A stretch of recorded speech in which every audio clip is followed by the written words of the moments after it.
Você sabia que o filme do Flash poderia ter sido um dos maiores filmes do universo da DC? Escrito lá em 2016 pelo Rick Famuyiwa, esse roteiro incrível nunca chegou às telas, mas hoje eu vou te contar todos os detalhes. Imagina o Barry Allen enfrentando o Capitão Frio, desmascarando policiais corruptos e preparando o terreno para o Flash Reverso na sequência de Liga da Justiça. O Flash Reverso de Albert Town. Tudo isso com a ajuda do Cyborg e conexões diretas com o universo que o Zack Snyder estava construindo. Você não vai querer perder um segundo dessa análise exclusiva. Bora! Fala galera, aqui é o Alice e você está no Snyderverso e hoje a gente tem um vídeo muito especial. A gente vai explorar em detalhes o roteiro do filme do Flash, que foi escrito pelo Rick Famuyiwa lá em 2016. Ele era cânone para o universo da Liga da Justiça do Zack Snyder e esse roteiro prometia uma jornada épica para o Barry Allen. E eu vou contar tudo para vocês agora. Vamos começar pela jornada do próprio Barry Allen. No início do filme, o Barry ainda está lutando contra o crime em segredo.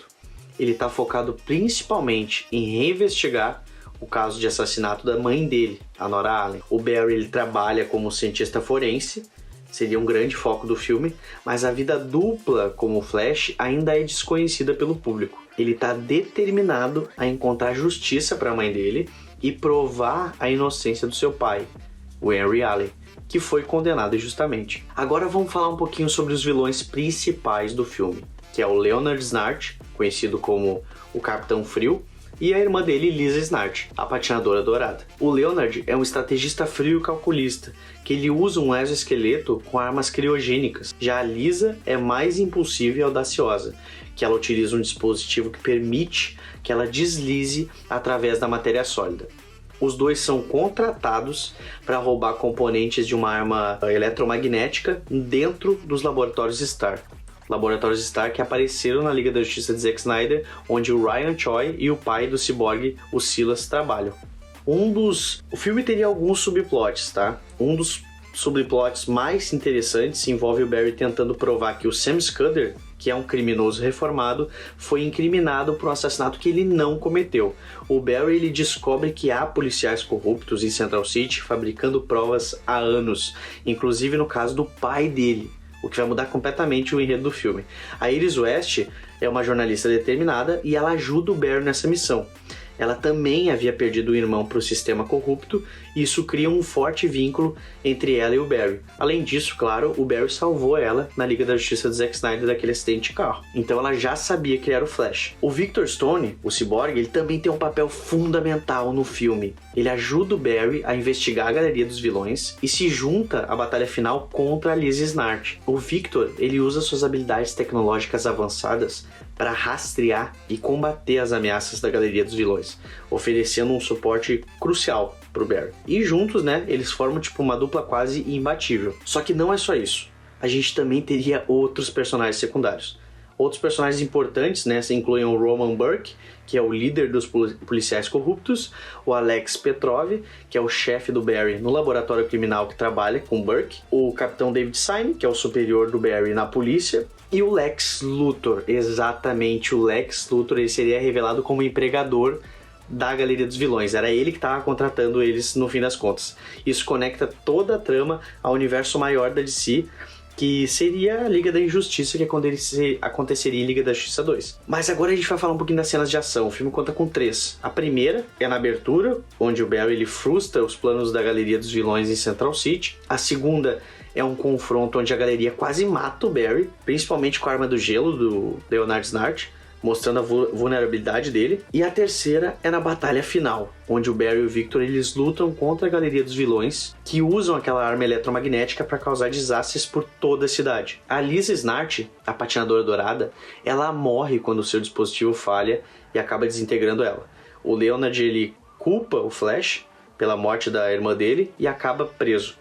Mas aí vem o Lex Luthor e liberta ele e recruta ele para a Liga da Justiça. O Roman Burke é morto pelo Fred Shire e o Alex Petrov é preso. O Barry ele consegue provar que as provas contra o pai dele foram fabricadas, e aí o juiz concede um recurso para anular a sentença do Henry, trazendo um encerramento emocional para a trama e todo o trauma que o Barry passou. O filme ele explora profundamente as habilidades meta-humanas do Barry Allen, do Flash.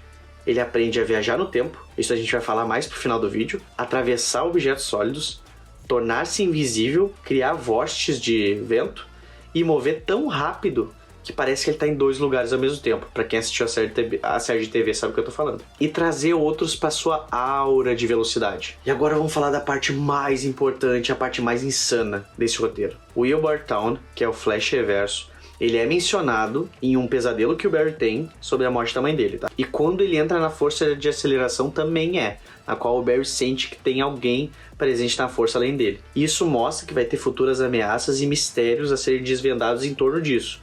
Segundo Jay Oliva, o diretor de animações icônicas da DC como Flashpoint Paradox, o Batman Cavaleiro das Trevas, o roteiro do Rick Famuyiwa para o The Flash estabeleceria as bases para o Wilbur Town se tornar o principal vilão no universo DC de Zack Snyder.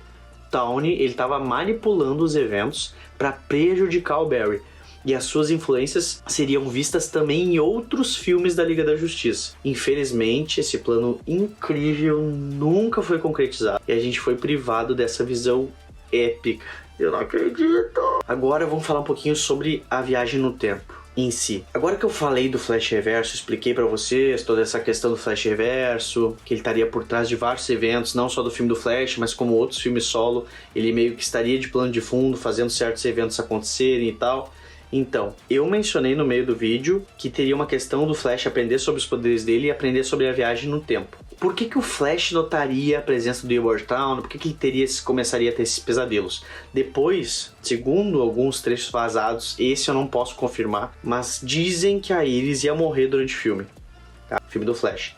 E aí o Flash ia conseguir voltar um dia no passado para Iris não morrer. Quando ele voltasse um dia no passado, ele ia saber que é possível a viagem no tempo para mais de 30 segundos, que foi o que ele voltou no Liga da Justiça do Zack Snyder. Então ele começaria a imaginar e ter pesadelos sobre o dia que a mãe dele morreu. E aí ele viria grandes olhos vermelhos. Esse seria o centro do pesadelo dele, que grandes olhos vermelhos estariam lá presentes na noite que a mãe dele morreu.